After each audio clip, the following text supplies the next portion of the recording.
Roth. I'm the owner of Inspire Pelvic Physical Therapy in Saginaw, Michigan, and owner of Roth Consulting Group. I am so excited to come on here today and get to know you and chat a little bit more about my story. I am passionate about helping pelvic PTs, OTs, and OT and PTAs start, grow, and scale their cash practice. So let's get into it. I started in the physical therapy world in 2020. So I guess you could say, a new grad. And it was a lot different than I expected it to be. In PT school, you learn about treating patients. It's all about how to get patients better.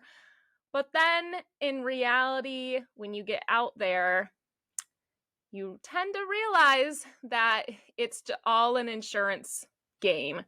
If you are working for a clinic that bills insurance, your hands are really tied on what you can do, how many treatments you can do with patients, and you start to lose focus on what's ultimately at the core, which is getting the patient better, because your focus has to be so split with trying to meet billing requirements and trying to do things so that you can keep the business you're working for in business.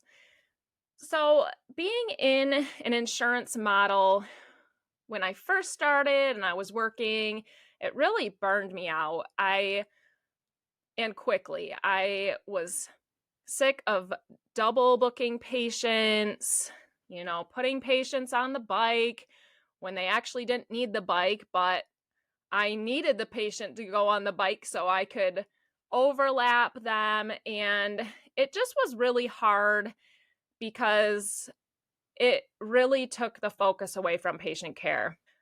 That started a trajectory of me looking into how can I make this happen again and really put the patient at the center. Around the same time I was starting to get burned out, I had gotten pregnant and started to develop an interest in pelvic floor physical therapy. Up until then, I was doing mostly ortho, and I enjoyed it other than the insurance aspect. But the pregnancy and postpartum period really got me interested in this field. And I initially thought pelvic floor therapy would be kind of boring. Like, what do you actually do? Do you just sit in a dark room and do Kegels with patients for an hour, or do internal work, or what exactly is it? And it seems a little weird. That was my initial thought on it. Come to find out, after doing a Herman and Wallace course and some podcasts and webinars and everything I could put my hands onto with the pelvic health field, I realized how exciting and interesting pelvic health is. And I developed a passion for this field of physical therapy. The reason I'm so passionate about pelvic health is I have a background in playing sports. I love athletics. I played college volleyball, and pelvic health is a field where I really feel we can get functional with patients, even more so sometimes than ortho physical therapy. In pelvic health, you can get creative and really progressively overload the pelvic floor so that patients never have leakage or prolapse or symptoms again. So I was having so much fun treating pelvic health, just taking patients and having them lift heavy weights. How can we challenge the pelvic floor enough so that their leakage goes away, or taking them out and having them run and adjusting their running form or their form, playing the sport that they love. And how can we look at their form, not only from my sports background, how's it going to be the most effective form for their sport, but also from a pelvic floor standpoint, how can we make the pelvic floor the most efficient and help them not leak or have prolapse or issues with their pelvic floor. So that's kind of my interest in pelvic health and how I really fell in love with it. Another thing I love about the pelvic floor is that it has such potential for healing. In ortho, and maybe I just stunk at ortho, I don't know, but we'd have patients come in, 30 years knee pain. They wanted it to go away, bone on bone arthritis, and yeah, they would get better. But in pelvic health, man, patients can get completely better and pretty quickly too. So that is why I love pelvic health. So again, I'm relatively new to pelvic health and had my son, really started to fall in love with pelvic health. I wasn't really doing pelvic at my current job.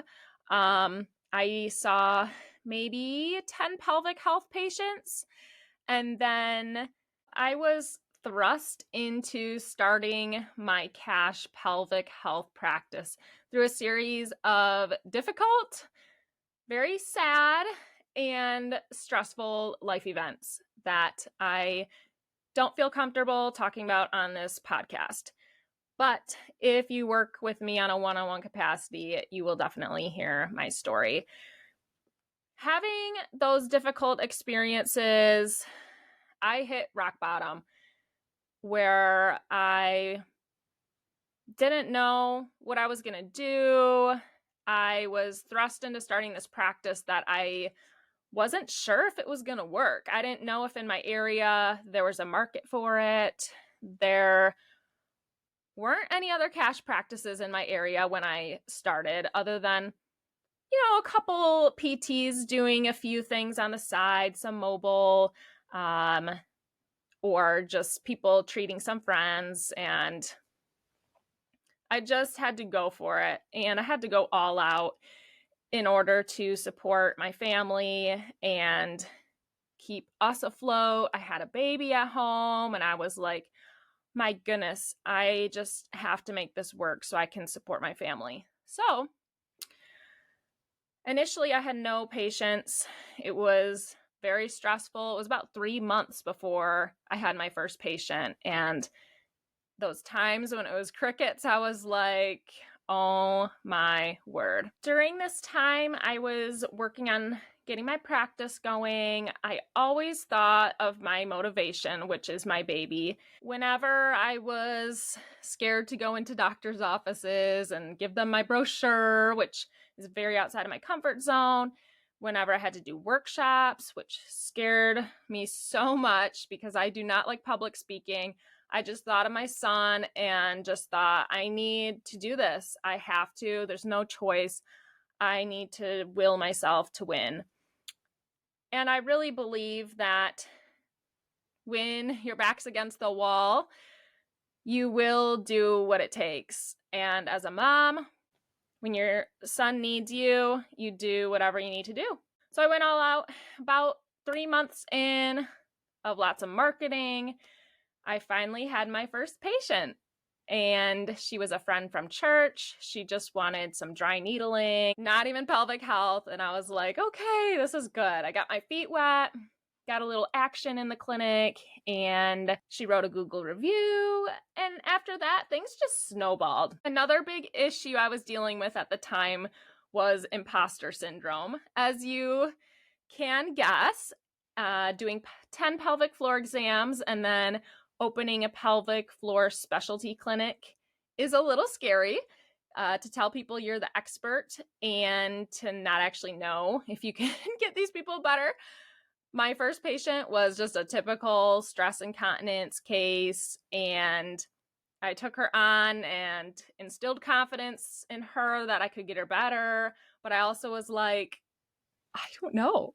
I've actually never treated this before. I don't know if I could get you better. In theory, I know what to do from all my training, but I've never actually done it before. So she got better, and I learned as I went. If there was a case I had never heard of, I was all over researching, learning, soaking up every free pelvic health resource I could and taking courses and learning as fast as I can. With this imposter syndrome, it made me think of that song by Matthew West, and it's, if not us, then who? If not me and you, right now it's time for us to do something. Yeah.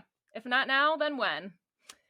And in my area, there aren't a lot of pelvic health providers. There's a couple insurance clinics, and there's such a need. It's really sad.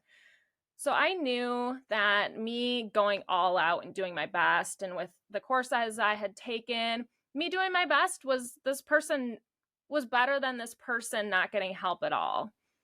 So I kept telling myself that over and over again. I still tell myself that. Okay, I'm the greatest good this person's ever going to get, basically. Like, I had to pump myself up a little bit because some of these cases, even now, a new case will come in that we haven't ever had before, and we do our absolute best. And it's crazy. The patients get great results. They're getting better, sometimes by an act of God, it feels like, but they get better. And us doing our best is so much better than this person not getting the help. There's such a demand for pelvic health that we need to do this for our patients. We can't wait until we're 20 years in and have 20 years of experience. There's going to be thousands of people that don't get help if you delay doing this. So that's one of my battle cries. Okay, so we talked a little bit about the beginning of my story. I couldn't get into too many details, but I was thrust into opening my practice and had some major imposter syndrome, but things started to roll. And now our business is thriving. We are helping lots and lots of people with their pelvic health issues, and we have multiple therapists on staff. We are gearing up to open a second location. So the reason I wanted to start Roth Consulting Group is to help other PTs and OTs grow their practice. I know there are some other coaching companies out there, and they've got awesome content. And I've just realized, at least in my area, some of the traditional methods for getting patients and for growing a practice just didn't work for me. The whole workshop thing. Yeah, we do some workshops to get our name out there, but man, I cannot live in that workshop grind. So we have found some other ways, particularly using social media is our biggest one.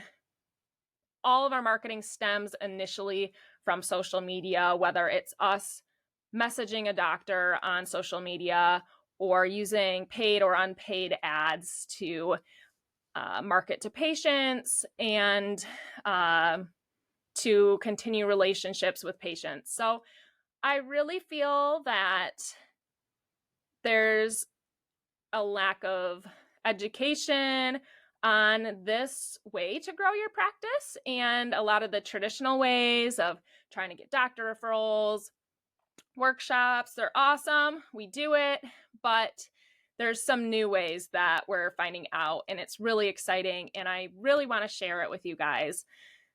So my goal is to help you reach your goal, whether that is to be a solopreneur and really thinking inside yourself. Do you want to be a solopreneur because you don't think you can get enough patients to grow? If that's the case, there are ways to grow if you want to do that. My situation, I enjoy it. I don't treat a ton of patients, even though I enjoy pelvic health, but I know I can help more people if I'm actually not seeing patients back to back all week. But I have some amazing pelvic health professionals that I've trained, and that frees me up to grow my practice, to help grow your practice, and also it gives me time freedom with my family. One of my main objectives with Roth Consulting Group is to help each business as an individual. I think some of these strategies that work well for a certain business do not work well for another business. And I think some of it is location based. I have a friend in San Antonio, Texas, and around her, it's all cash practices. Like, that's the norm. People are used to that. People are more than willing to pay. In my area, I'm in Michigan. I have a friend that has a practice in Ohio, a couple friends in Ohio. It's kind of the same thing. Cash pay is very abnormal and very insurance driven area of the country. So we have to get a little creative, I think, in some of these areas. The East Coast, it's a little more saturated with cash pay, pretty common in these bigger cities, and it's exciting to see it growing, but different places call for different strategies to grow the business. And I think every business is unique. Every person that owns a business is unique, and what resonates with someone to help grow their practice might not resonate with someone else. I want to help people as individuals and what their goals are, and also get creative with some of these new strategies that I have found work really well that I don't think many other people in the pelvic health space are talking about. So I praise God for the struggle and the hardship that I went through that thrust me into opening my practice, that gave me the driving force and motivation to grow my practice as quickly as I could so that I can help more people in my area. And not only that, but my other objective and goal is to create an awesome job for the PTs and OTs I have on staff, and our administrative assistants and marketing. I am passionate about creating amazing jobs for them and empowering my employees to make decisions, but also creating mentorship opportunities when they get stuck. Thank you for tuning in to this first episode of our podcast. And in the upcoming episodes, we're going to talk about some different ways to grow your practice through different marketing strategies, sales strategies, patient care strategies, and how to lead a team. All those different business type topics is my passion and jam. And the ultimate reason being, the more efficient, the better our businesses are, the more people we can help, and the better we can help change people's lives. I named my pelvic health practice Inspire, and my goal is to inspire our patients to, once they achieve their pelvic health goals, then go on to feel inspired to achieve all of their life goals. I also want my employees to feel inspired. I want them to feel empowered to make their own decisions, but also feel like they have mentorship, and at the same time feel inspired to live their best life as well when they feel motivated and excited in the workplace. I hope this podcast inspires you to start your practice if you haven't already, knowing if you've done 10 pelvic floor exams, you're good. You can start your practice. So that's where I was at, and it all worked out great. If you are in your practice and you're struggling, just know that the current strategies you're using, maybe they're not working for you. And we got to get a little unique here and creative and figure out a strategy that works for you so that you can meet your goals.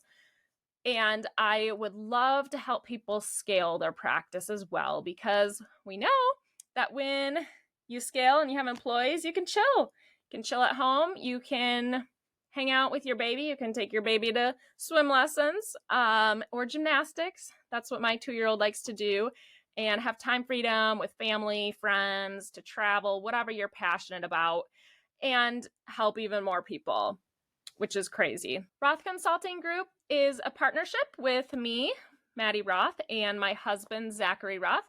My husband is a CPA. He's in the finance field, and he'll be coming on for a couple episodes to chat about how to maximize your profitability and all the tax stuff. I don't even know what he does, but we will all learn. So hope you guys have an amazing day. Stay tuned for our next episode.